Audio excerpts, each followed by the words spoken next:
Hello, everyone. I'm Ron Rolfing, your host of the ACAP Preferred Vendor Education Series, and I'd like to welcome you to our latest session presented by Sifwell Analytics. Our presenters today are Trey Sutton, CEO and co-founder of Sifwell, Blair Fiesset, COO of Mountain Health Co-op. I hope I didn't butcher that too much. Right. And Amy Perry, Senior Vice President of Population Health and Care Management with Alliance Health. And they are discussing how community health plans are leveraging AI and other strategies to navigate the healthcare climate. But before we get things started, I do have a few housekeeping items I need to take care of. This webinar, along with all ACAP calls and webinars, will be held in accordance with the ACAP antitrust guidelines, and these guidelines can be viewed on our website. We will be recording today's call, and we'll post the slide deck and recording on our website by tomorrow morning. And the link to these items can be found in the invitation sent to you for this webinar. And please remember, if your plan is looking for a vendor, be sure to check out our list of preferred vendors on our website. Just look to the top of our homepage and click on the preferred vendors link. You can also post an inquiry, an RFI, or even an RFP on the preferred vendor connection portal. And of course, during today's session, you can ask a question at any time by clicking the Q&A icon in your Zoom window and typing in your question. And all questions will be answered at the end of the presentation. Now, I'll pass it over to Trey to get things started. All right, awesome. Thank you, Ron, and thank you everybody for joining today's conversation. We're super excited about it. This is the first chance that Sifwell has been able to bring together some of our plan partners and have a conversation about the use of AI in a very practical and pragmatic way in the space of community health plans. So big thanks to Ron, the rest of the team at ACAP for convening us. Huge thanks to Amy and Blair for joining us today. The goal for today's conversation is to keep it casual, to talk about some practical applications of AI, get Amy and Blair to share a little bit about what they've been up to through our partnership with them. This is not a Sifwell commercial. This is really about sharing kind of what's happening in the space. And so we'll go through a discussion. We've got some questions that will prompt a little bit of thinking. And then from there, we're going to open up to questions because we really want this to be focused around the things that are on folks'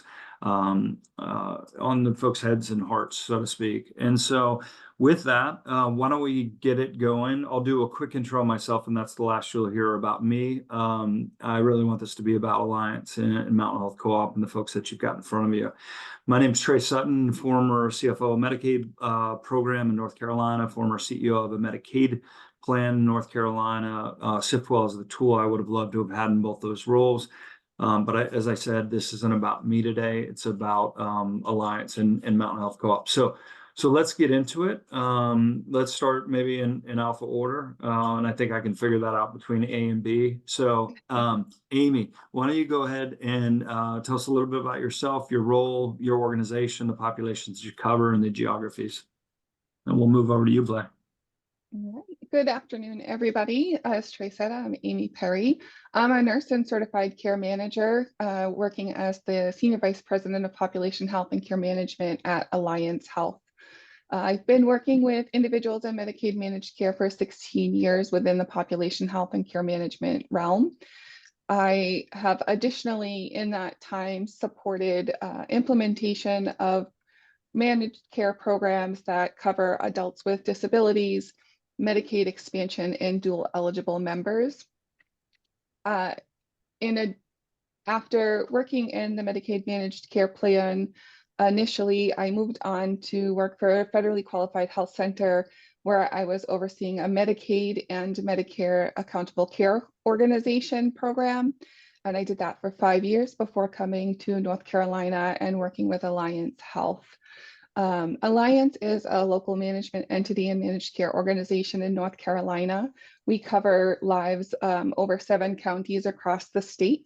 Initially founded in 2011, when North Carolina was moving towards managed care to help support coordinated services for individuals with Medicaid, those who were uninsured or underinsured and had a mental health disorder, substance use disorder, or individuals with intellectual and developmental disabilities.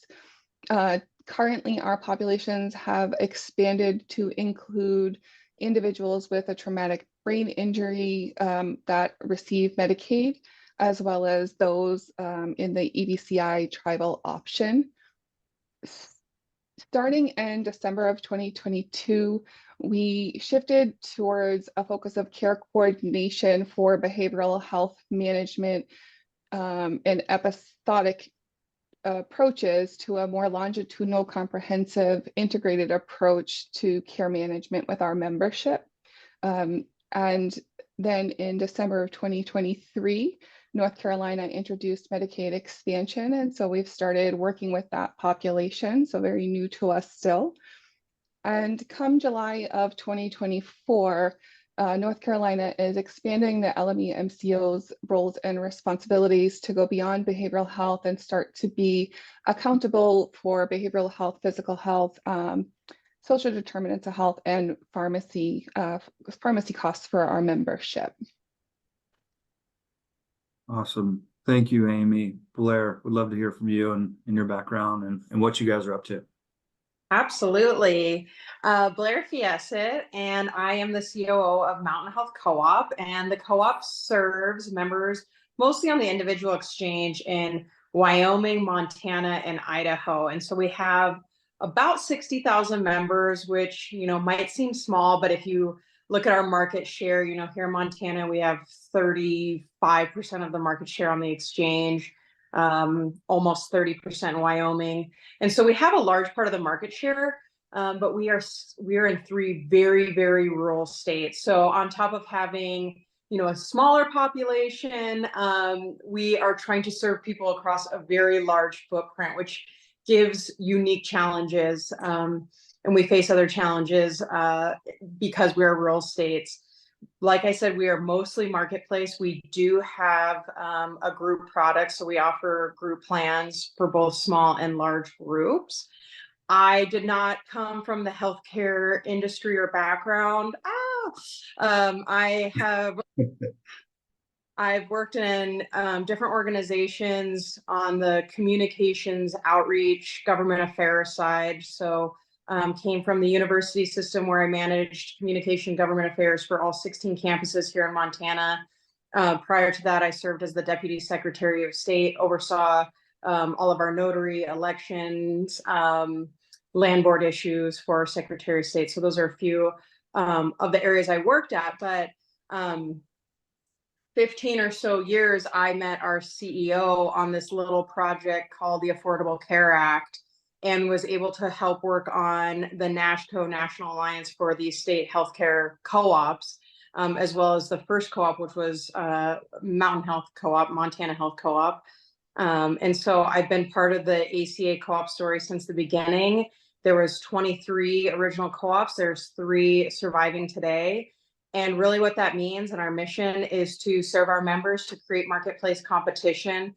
We're a nonprofit. Our members sit on our board and help lead our organization. So we're a really unique organization, and it's just it's such a fun place to work because we're not driven by shareholders. We're driven by our members, which is how we align so well with what we're doing in the AI machine learning space. Awesome. Thanks for that, Blair. And thank you, Amy. The motivation here, aside from these being 2 of my most favorite people on the planet, the motivation was to get a broad coverage of folks that were involved in Medicaid, duals, marketplace, and then even some small and large group. So we wanted to get a membership coverage. We also wanted to get coverage from a complexity perspective. And so we've got folks that between the 2 organizations tend to be on the mild to moderate end of the spectrum, all the way up to really, really complex individuals. And then obviously geographies, rural, urban, and that's true for both Blair and Amy. As many people are aware, North Carolina has some very rural areas, as does the coverage that Blair is responsible for. But both plans also have some urban areas that they're responsible for. So we're trying to get as good a coverage and tie into the interest, hopefully, of the folks that have enrolled in today's session. So let's move on and talk a little bit about Blair and Amy, when you guys became aware of AI, when you became interested in AI, and how that journey started for you and your plans. Blair, why don't we start with you on this one? Great. Okay, so I've always understood that there's machine learning from, the time you're playing checkers on your computer and it has the if this, then this. But I really didn't understand AI machine learning in health until we started talking with Trey and his team. And it was something that I don't know about the rest of you, but for me, it's something that seems so complex and cumbersome that it's almost too overwhelming to think about it. And then, and not, sorry, Trey, not to just promote you, but we had a conversation randomly and you explained it to me in a way that I felt like, oh, okay, I get this. And I'll say it was, when you're, okay, well, I don't know if you guys pan for gold, but if you're panning for gold. How very Montana of you, Blair. I know, I'm like, if you're panning for gold and you're, like got your little hand pan sifting through versus using what you all have is, big leagues, what you see on the shows, Gold Alaska, where they're digging in and they're able to help you say, here's the world.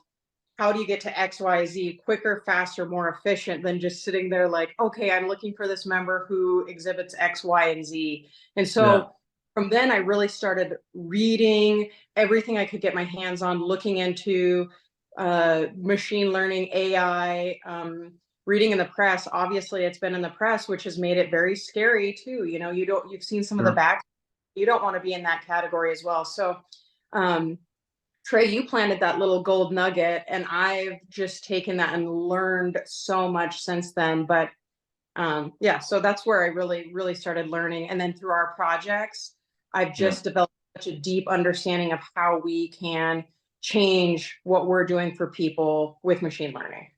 Yeah, I appreciate that, Blair. And it's interesting, Amy, you've talked a little bit, and I'm going to use your term here, but does what Blair just shared kind of tie back or resonate with your prescriptive versus predictive thoughts and some of what you've shared with me in the past?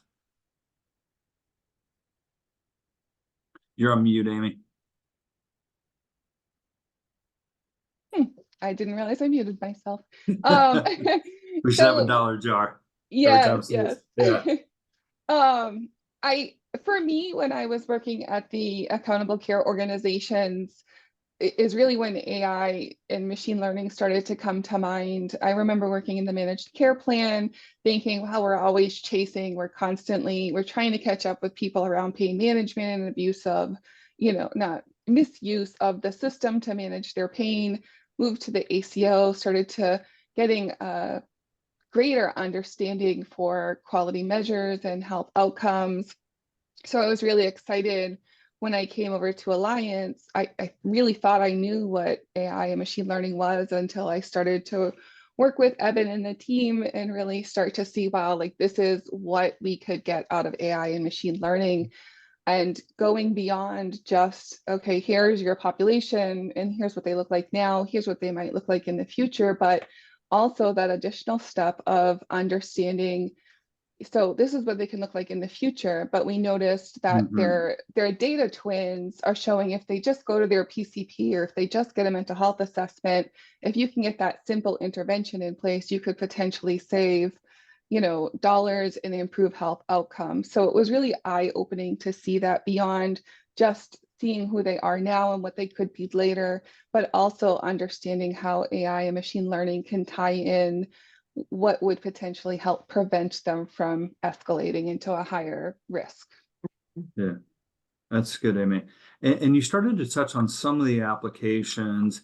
To further connect this conversation to folks that are listening in right now, Amy, why don't we just keep going with you? And if you could share with us a little bit about the areas you've currently got it deployed, how you're thinking about that, and where you might go next. And then Blair, obviously the SIFWell co-op relationship is longer. And so we've moved into multiple areas over there. And so maybe Amy, we'll start with you, and then Blair, transition, and you could talk about the spectrum of where this is touching your organization. Sure. I think for us, it was pretty exciting. We've been working to validate through data, understand what we can see and what we can get for that. We received our first formal official set of what we're referring to as profiles that really highlight 5 different categories of members that meet a similar pattern, trend, or a demographic. So we received that back in December. So we've been working with that data initially to evaluate how we can improve engagement with care management, both from a stratification for those that aren't currently engaged, as well as encouraging care managers who are engaged with their members to understand what types of conversations to have, what coaching to provide, and what resources may exist. And from that, we're really able to jumpstart making sure the right members are being engaged with care management. We're also starting to use that data to better understand from a population perspective, what types of population programming can we start to implement and put in place. So easy intervention with getting care management engaged. And now for us, it's really starting to thinking about the right programming to move forward with. The exciting part about the profile is while it's looking at existing members that meet that criteria, it also helps us understand that when a member is new to the plan, if they meet that criteria, even if we don't have claims for them, we know that people that fall within that criteria are at risk of emerging. So we can be more proactive in getting them involved in programs and making sure the right services are in place for them. Yeah, all good points. And I'll just offer a little bit here, to give folks a little bit of context. I mean, what we're really focused on in both plans and with all of our clients is more around not considerations for purposes or anything else, but this is actually about more care and care that's prioritized, and really in the realm of supporting members with additional supports and services that are targeted for them. So I think when the scary versions of AI are discussed in the paper, it's a very different thing than what Amy and Blair at the co-op are doing. This is about the provision of more in a more prioritized fashion, and much more in the realm of prevention, testing, diagnostic, care management, navigation. Or in Blair's case, she's also working in a couple other areas that don't relate necessarily to clinical ops. And so I thought that would be a good interjection. But Blair, let me turn it over to you so you can share a little bit about what's happening in your organization. Yeah, so similar to Amy, we're doing something in the quality space, prospecting out lists, getting people to the right care, outreaching to folks that are identified. And so right now we're working on 3 projects. That's one of them. And before I move on to the other 2, I want to say that through our work, we're able to create those prospect lists, start reaching out. And something that was really interesting that I think, a lot of companies that we work with, vendors, will just give you data or say, here's your final product. And so we had a list, and we started working down this list and calling women about mammograms. They had been identified. And the original list was people saying, no, mammograms are, that's where you go to get cancer. And so we heard that several times. And, you think, how could somebody think that? But they do. And so what happened from that is we were able to then feed the machine. And so we developed a better prospecting list of people who could be persuaded to actually go and get that appointment, right? There's a camp of people who are just saying, I'm not going to go, versus people who are saying, oh, yes, I didn't know about this, help me get in and get the appointment I need. And so we were able to change that. And we've had way more success because of this machine learning. So that's project 1 that we're working on. We're working on a project in risk adjustment and better suspecting codes and getting those lists for our risk adjustment. And in the last 1.5 years, we've been working on this. Our risk adjustment has gone through the roof. Like we've been able to actually become a payer or a receiver in some states versus a payer. That's really huge for a small plan like us. You know, we're going up against plans that have 3, 4, 5 times the staff. And so for a small staff, our risk adjustment team is a team of 3. So in order for us to be successful, we need as much data as we can get, and we can't have it just dumped on us. We need it very clean. We need to have somebody say, here's the list, here's what you need. And then we're working on what I'm most excited about is a member retention churn model. And so we're able to tell who is likely to churn off of our plan and how can we, what are their movement factors? So are they in the category of they need more value add, or they need more touch points? And so we've broken out categories of individuals who might be in those more touch points. And we're working on reaching out to them more. We have a group of people who likes to those added benefits. And so we're making sure they know more about our signature benefits and kind of those freebies to the plan. And then we're tracking that. And I'll say, you know, if you're thinking about getting into AI, machine learning, you need to start now. You have to start now because the runway is pretty long. These projects of ours sat in a lab and we worked on them. You know, it's not like we're saying, hey, give us a list of all these people, and within 30 minutes we have a list. They're double blind testing, they're back testing, they're making sure it is absolutely accurate and efficient data. And so we have our lab, and there's always new projects. So every time SiftWell is like, oh, you know, we meet, we say, well, what about this? How could we do this? And then they go back and noodle on how they would build that new model for us. So that's in the lab. For these 3 items to get out of our lab, you know, it took a lot of testing to make sure it was spot on. And so, you know, it's constantly evolving. But I guess my main point really is don't be afraid of it because it's something that we all need to embrace. But now is the time to get on it because the runway is long and you want to make sure that you have a partner that you can trust. And so anybody can do it. Yeah, thanks for that, Blair. And one of the, you know, this might be a helpful example and relevant to one of the questions that was posed in the question bar, question about the ethics of it and potential for exacerbation of disparities. I'll touch on that a little bit, and then Amy and Blair, if you've got additional thoughts, please let me know. First is that, you know, it's one of the reasons that SiftWell exists, particularly in the community health space, and we come from that space. And so there's mission alignment between SiftWell and ACAP plans, or SiftWell and community health plans.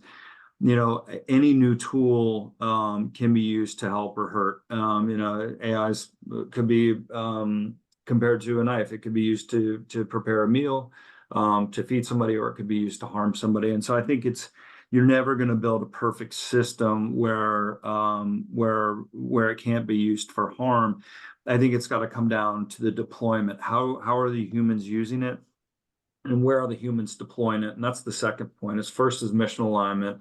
We want to work with people that want to do good in the universe. Second is the deployment of it. Where are you deploying it? What types of decisions are you using it to arrive at?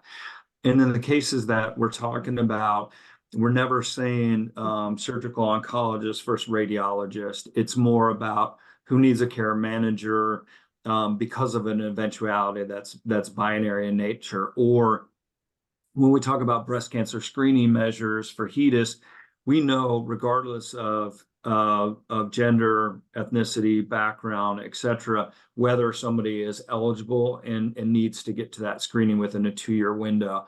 And so I think that that's another control mechanism.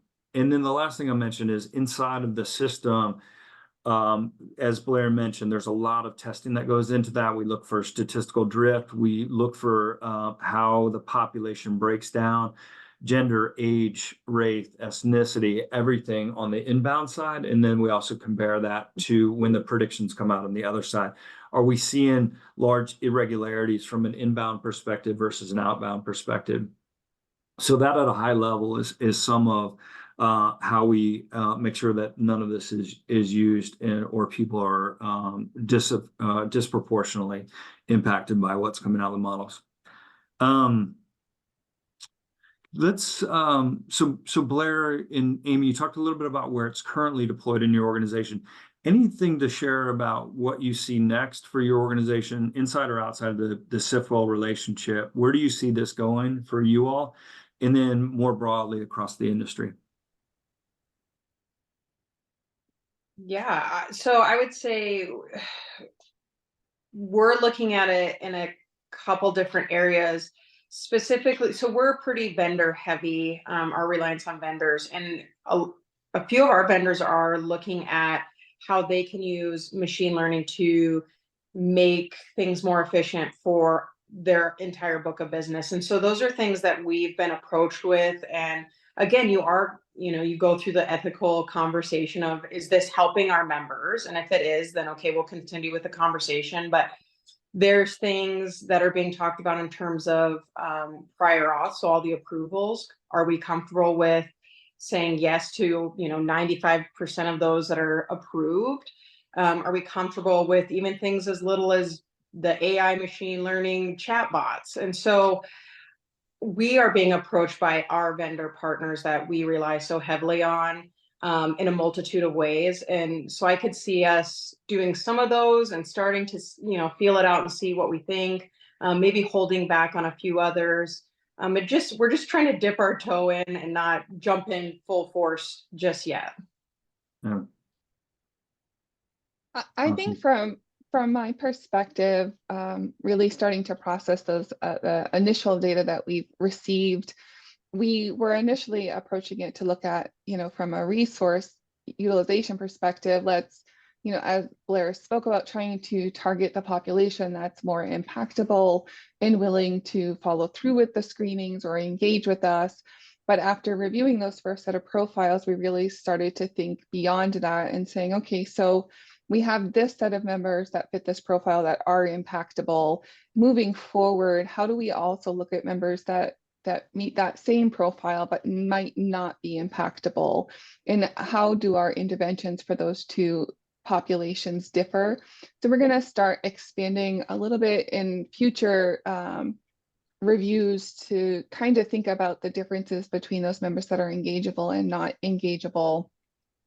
Also looking to really fine tune our ability to enhance an understanding of a member's perception by working with SIFWELL to feed in information that includes member responses to certain assessments. So we have, national databases and community level data around, social determinant of health needs in certain communities, but being able to ingest that information about our members' perception about their disparities will play an important role in understanding how a member's perception is impacting health outcome as well. So really excited to explore that further. And we have also started discussions in the lab, Blair, as you reference it, around how do we direct the AI and the machine learning to be more targeted. So right now, letting AI and machine learning kind of tell us what it's seeing, what it's predicting, but really starting to work with it to say, can you look at diabetes and tell us any trends or patterns or anything related to that? So gearing the AI to be a little more directed to try and identify certain areas that are of higher concern to us. So that is something I'm really looking forward to seeing evolve as we move forward. Well said. Yeah, well said, Amy. Well said. And then Amy, you started to touch on data sets a little bit. Well, can we go there? Because I think it's helpful to understand what's being used, how it's flowing. And so if you two want to do a little bit about the different data sets that are going in, and then, if you want to defer to me on any of that, I'm happy to talk to that as well. Sure. So we're currently providing claims data for the last 5 years. The behavioral health service data is claims that Alliance are paying. We have physical health and pharmacy data that are provided to us from the state. so that they're a little delayed. Looking forward to starting in July, being able to have more timely claims access. So we'll hopefully better feed our insight into our populations. We are working to also use claims to identify billable care management encounters and looking to enhance the claims data, as I mentioned, by adding in our member engagement data out of our electronic health record, and as well as the engagement outreach that other teams like our community engagement team are doing. We are also working at SwiftWell to look at a very specific population that has high housing insecurity and trying to identify who is more at risk of housing separation than others, and what does that look like. So being able to incorporate Excel, manual tracking of membership, and where they are currently, what their future outcomes are. So moving beyond claims is what we're looking forward to, and adding those additional data sets. Great. Trey, I would defer to you on all the data. But what I would say is that if you're like me and not used to being in Excel files that are a million tabs long, and that what you receive back from SwiftWell is essentially a PowerPoint with these profiles of this is exactly, it has a AI generated picture of this is what your member looks like, bullet points, digestible to everyday people like me who don't understand all of the complexities. I can understand it. And for me, that makes it less overwhelming. Like I can take this profile and say, yes, this is who it is. I know people like this. I can relate here. And this is how these people receive data. And so it has everything you need in a little map. And then followed with that is your Excel sheet. But it's something that anybody can digest, and that's something I appreciate. And then Trey, you can probably talk about our data feeds. Yeah, I appreciate that, Blair. I mean, I think it comes down to a lot of the usual suspect data sets that folks would imagine: claims information that includes physical, behavioral, pharmacy data, and then you start to get into secondary and tertiary data sets that come directly from the plans, but that are harmonized with that foundational data set. Things like health risk assessments, if it's a marketplace or commercial plan, it's premium payment history, it's customer satisfaction, it's call center information, including sentiment analysis for some of the psychographic modeling. In the case where, Amy touched on some of the housing work that they're doing, it even could include things like if a peer went to the house and knocked on the door, how many times did the person answer or not answer, if we're talking about a more complex population. So it can be any data where there might be signal in it from the plan side. Now, from the SwiftWell side, it is a lot of the SDOH information that folks might expect. So access to food, access to transportation, connection to there's a social structure of some sort. Do they have housing? Do they have plumbing? Do they have kitchens? Things like that. Do they have employment? And so there's 8 data sets that are comprehensive across the country, some of which are slightly latent, but are still very valuable, and then others that are more real time, like access to food, that are all brought together for contextualizing the members. The example I'll offer that kind of runs it from top to bottom that Blair talked about was the cancer screening measures. So in one case, we use the machine learning to say who isn't going to be or go for a cancer screening. And then you go from here are the 12,000 that are unlikely to go, down to here's a group of 250 of that 12,000, and they're unlikely to go because they live more than 20 miles from a screening facility, don't have transportation, don't know it's a covered service, despite it being a covered service, are price sensitive, and they need childcare when they go for that appointment. And so it's really moving from big lists to to better highly contextualize lists that and that one's near and dear to my heart because both my mom and sister are survivors of breast cancer because of early detection. So that was kind of a cool one to be involved in. So a little bit about data sets. And of your data and because of your findings, we were able to find, so now we're going to do Uber Health for many of these members to help close those gaps. And so we didn't even know that was a gap. And thanks to what came out in the report and what we were finding, we were able to help fill that gap for our rural members where we are paying to get them where they need to go. Yeah. And that, Blair, it's a great point. One of the things that we're really excited about our relationship with both you and Amy is, and having sat in the seat before, I had a ton of vendor contracts and I knew most of what they were doing, but I never felt confident that we were maximizing the value of those contracts. And when I think about our ability to partner with you to drive some of these insights that then can be leveraged by your point solutions, I think there's a tremendous opportunity. And when you were talking about the future, Blair, that also comes to mind is how do we optimize those existing contracts for point solutions or other vendors to really get the most out of them. Okay. All right. Impact, value, timing. So we want to talk a little bit about this. Where are you feeling like you're getting the most value out of AI currently? Where do you hope to? And then I know you two are at different points in kind of our relationship or life cycle. And so would love to hear from both of you about what you're hoping for, what you've seen already, and what you think might be next in terms of the impact to your organization. Amy, do you want to kick us off? Sure. I would probably say that the biggest impact for us is being prepared to take on new business, and understanding that population and how to get ahead of the game before we start taking on responsibility, not only for their health outcomes, but also for the overall financial stewardship of using Medicaid dollars at the same time.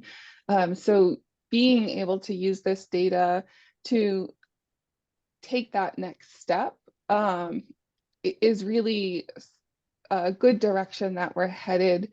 I also found traditionally the existing stratification models that are out there tend not to best capture the needs of the population that Alliances serves. We have a very high needs population when it comes to behavioral health and community resource services. And so now really starting to understand the intersect of where physical health and behavioral health are impacting each other on the use of our system is really, I think, where the greatest impact of all of this is going to come in for us. Awesome. Yeah. Great. We're a little further along on all three of our models. We've been running them, using them, and so we're now seeing the fruits of that labor. I talked about increased risk adjustment. We've seen improvement in our quality scores. And this coming cycle, I'm sure we will increase even more. And the member retention, the churn model, we have held on to some of those identified members. And so I'm looking forward to really upping the ante there. And I think on the member retention, when we first started, I was thinking, okay, let's just go very small. I want to just see how this works, dipping the toe in. And we've seen that it works. And so we're also an interesting organization in the sense that we have RBC, so risk-based capital versus our membership. So based on our increase in membership, your risk-based capital goes down. So it's something, our membership, we have to very closely watch. We can't grow by 10,000 without being in trouble with CMS, right? Like, so as a co-op, we are kind of handcuffed a little bit there. But this is a year for us now that we are looking at growth and retention. And so retention this year is going to be absolutely key. Because we ran those small pilot projects in the retention modeling, we are now going to really up that this year and focus heavily on how do we retain those members and not lose them. And so what started as, maybe 10% of our population, we are going to try to grow to 30-40% population to try to impact. Awesome, Blair. Okay, good. All right. We're getting about 20 to the hour. I want to make sure we have time for questions. In fact, there's a good one already in the chat. So I appreciate Michael for that one. We'll get to it in a second. So before we wrap up the formal part, Amy, Blair, any thoughts for peers that are in your roles that are thinking about AI, how to get started, how to overcome maybe cultural or organizational resistance inside of their shops? Any thoughts for your peers out there? I think for me, I'd like to circle back to something Blair was talking about how long the runway is, and not delaying in moving forward with looking proactively at your population and the future of your organization's ability to support the populations that you serve, and the growth and opportunities that this type of technology can provide. Also, something else Blair had mentioned earlier is really trusting your partner, in making sure you're vetting through that partner that you're working with understands your population and understands the work you do, and being able to deliver information to you in a way that's understandable and digestible at quick glance. So I echo Blair's and get started sooner than later. Yeah, I was gonna say the same thing, Amy. Just find a partner that you can trust.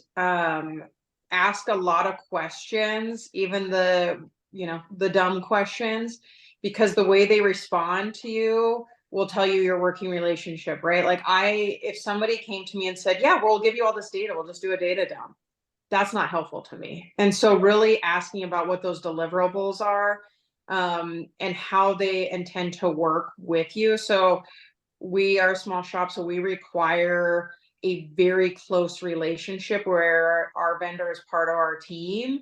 And so that's something that we needed to make sure was understood in the relationship, as well as, yes, what are those deliverables that we're getting? Because we're working with staff that have, run the gamut in terms of understanding what we're doing. And if you can't explain it to a fifth grader, it's not going to work for us. And so, and then, your intentions just need to be pure in where they're at, right? Like you don't need to do AI just to do AI machine learning because everybody else is doing it. You need to look around and say, what's a problem area for us? What could we make more efficient? It could be back office area, or, are these prior auths something that we want to just approve and then focus on the harder cases? And so if you go at it with an understanding of, yes, we are going to learn through this process and evolve, but what can we do to help our team and our members? If you start there, you can't go wrong. Yeah, both great kind of thoughts to wrap up the formal part. I'll add just by saying, and this relates back to the forum that we're in today in ACAP. Having been on the board, 75% of our clients are ACAP clients. The others just happen to not be members, but are community affiliated plans in some way, some form or fashion. If you've got questions about AI, I'm here, Amy's here, Blair's here, but the rest of your peer organizations are here as well. That would be one thing. So ask about how folks are getting started, but get started now, which kind of brings me to maybe a second thought, which is particularly those of you that are in the Medicaid space. This is a very real technology that's out there right now. The commercial plans are writing to this in their RFP responses. As a former CEO of a community health plan, former member of the ACAP board, and somebody that just believes in how critical small, medium, even large community health plans are to the health ecosystem.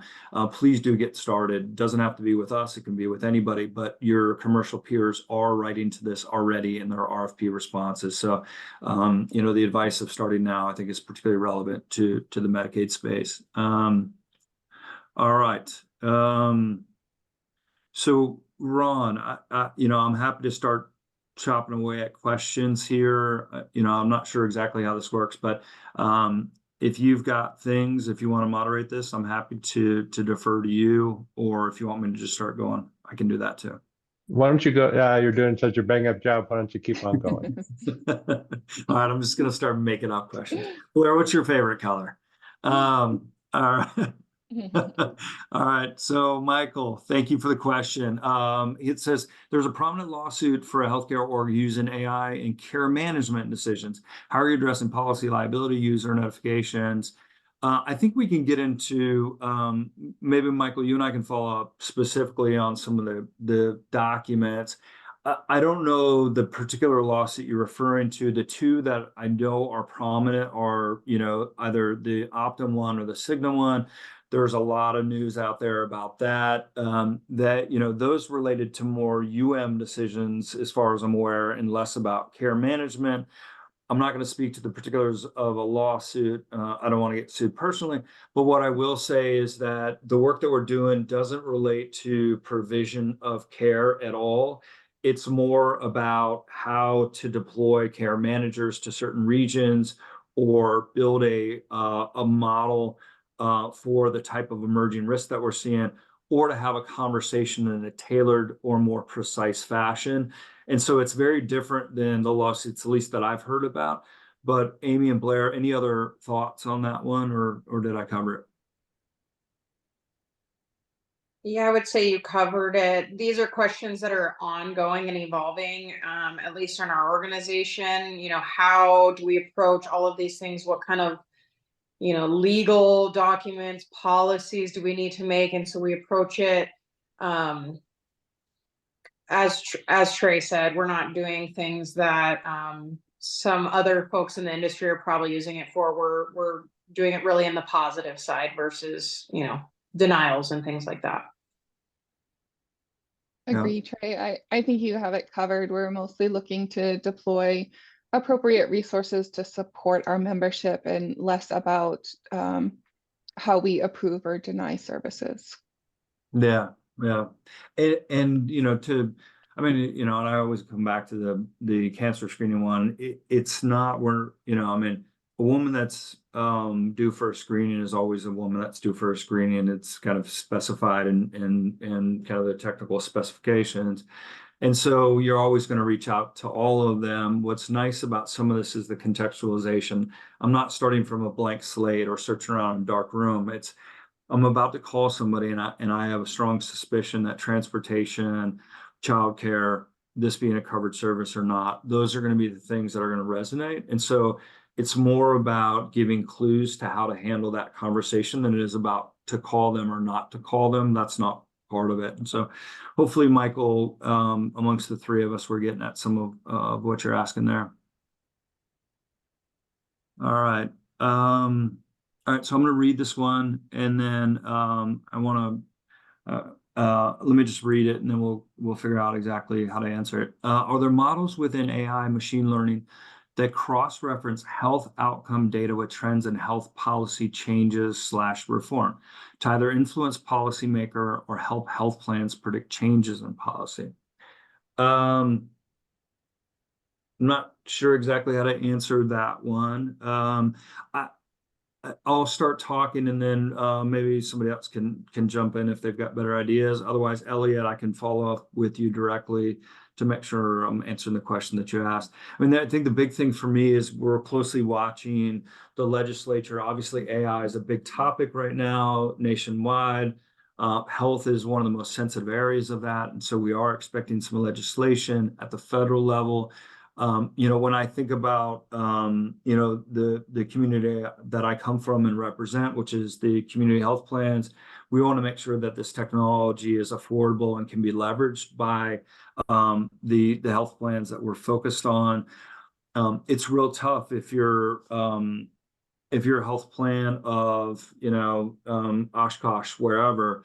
It's difficult to attract data scientists. They tend to go to Google, Microsoft, etc. You often have to build an apparatus around data scientists inside of these organizations. And so, the role that we fill is as an augmentation play, we're closely watching to make sure that community health plans aren't cut off from these resources and these technologies. But other than that, I'm not sure how else to answer the question, but I don't feel like I'm getting at it. Amy or Blair, any thoughts on this one? I think what I heard was more around less about how does health policy influence use of AI, but have you used AI to evaluate shifts in health policy? Got it. And so if that is the intent of the question, well, working with SIFTWEL, we haven't directly said like this was the health policy shift and these were the changes. We were able to see through validation of our data, working with SIFTWEL to make sure that what they were seeing is what we understood about our population, so we could then move forward and do a deeper analysis and some predictions. We were able to see shifts when North Carolina shifted the way that they provide healthcare to the populations we serve, in that it was managed care for behavioral health only. And then they shifted to a process where they were doing behavioral health and physical health, but from two different plans. And then you saw the evolution in the data when they shifted to adding dual eligibles. And I'm sure we'll start to see shifting of data as we bring in Medicaid exchange. So I think from the perspective of evaluating how healthcare policy is impacting the population, to that degree, we have been able to see it, but not approached it directly as you're asking. Yeah. All right. All right. And Elliot, if that didn't answer the question, please shoot me a note directly. I'm easy to get a hold of, trey@sifwell.ai. All right. Joe asked, how did your organization manage defining policies to address HIPAA compliance with the use of AI, such as ensuring that PHI is not being used in learning models that exposes your members' PHI? I think I know what's being asked here, so I'll take a crack at it. So a lot of what is being discussed out there is when folks load information into a large language model like a ChatGPT or something like that. That's not what's happening in this instance. All of this is within a secure infrastructure.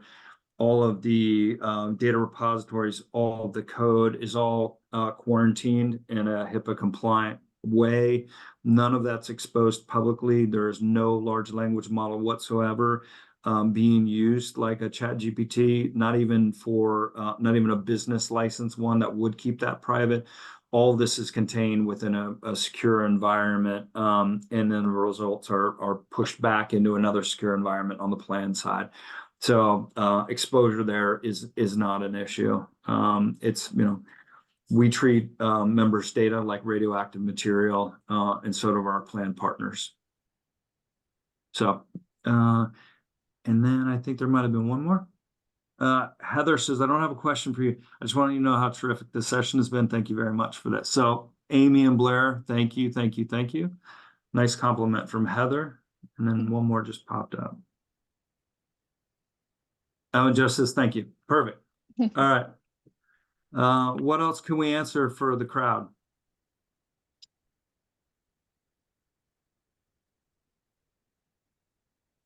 All right. Blair, Amy, any parting thoughts here? Always happy to chat further with anyone and connect you with our internal data team if you have questions. So just reach out, the ACAP family. We're always happy to help. Awesome. Yeah, same as well. I believe, Trey, that your team is able to make our contact information available upon special request. But I am easy to find at Alliance Health, Amy Perry. So feel free to reach out if you have any questions or want to talk through what we've been doing. Awesome. Thank you both very much for your time. Ron, thanks for bringing us together. Huge thanks to Maddie and ACAP, and then everybody for tuning in. Michael, I did see your last question. The answer is yes. We are doing some AI for images and marketing. I will follow up with you directly on that one. And thanks everybody for your time. Have a fantastic Wednesday. Thanks. Thanks a lot. Thanks Thanks everybody. a lot. Bye. Bye. Well, just a reminder that the slide deck and recording will be posted on the ACAP website by tomorrow morning. Thanks again to everyone, and stay safe. Awesome. Thanks, Ron. Thank Thanks, you. Amy.